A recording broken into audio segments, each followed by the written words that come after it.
প্রতিদিনের 5টি শক্তিশালী আমল। এই মাসে আমরা কোন কাজগুলো করলে সবচেয়ে বেশি লাভবান হব?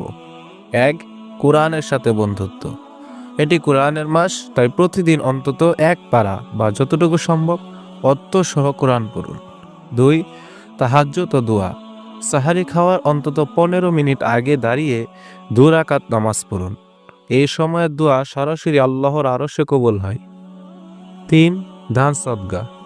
রাসূল সাল্লাল্লাহু আলাইহি সাল্লাম রমজানে প্রবহমান বাতাসের চেয়েও বেশি দান করতেন। প্রতিদিন সাধ্যমতো গরিবদের সাহায্য করুন। 4. জবান হেফাজত।